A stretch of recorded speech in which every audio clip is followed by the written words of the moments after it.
This is a crab trap. Looks like a crossbow, yeah? So I'm guessing you put the bait inside and the trigger. Once the crab goes inside this hole, gets the bait, releases the trigger, and traps the crab inside. Cool. Pag ano niya, no?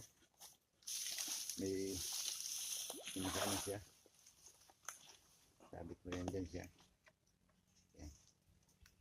Tapos ilagay mo na dyan sa ganyan. Makahuli na yan siya pag ano.